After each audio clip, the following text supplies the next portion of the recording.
OpenAI tightens Sora deepfake safeguards. OpenAI's newest toy, Sora 2, is like Photoshop on steroids, if Photoshop had a moral hangover. The AI video generator has proven so good at faking reality that it's already spitting out shockingly convincing deepfakes of everyone from Martin Luther King Jr. to SpongeBob. And while it might sound like an edgy art experiment, users are discovering that Sora can also turn them into unwilling actors in racist rants or fetish videos.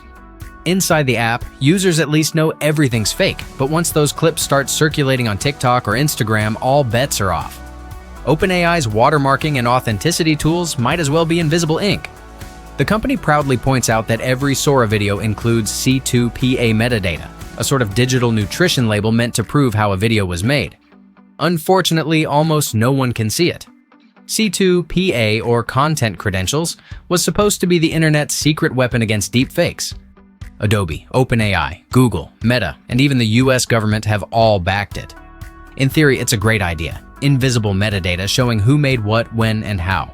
In practice, nobody checks. Labels are either missing, mislabeled, or hidden behind collapsed menus.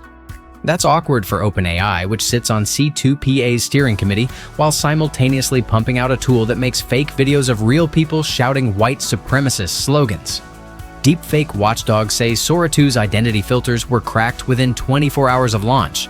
Adobe's team insists things are improving, slowly. People need clear information about how content is made, said Andy Parsons, Adobe's content authenticity lead, sounding like someone watching the Titanic sink while complimenting the band. Experts agree C2PA alone won't save us. Metadata can be deleted, watermarks removed, and no one's really enforcing the rules. Lawmakers are now pushing anti-deepfake bills to catch up. Until then, AI creators like OpenAI are both arsonists and firefighters, building the deepfake engines while selling us the smoke alarms.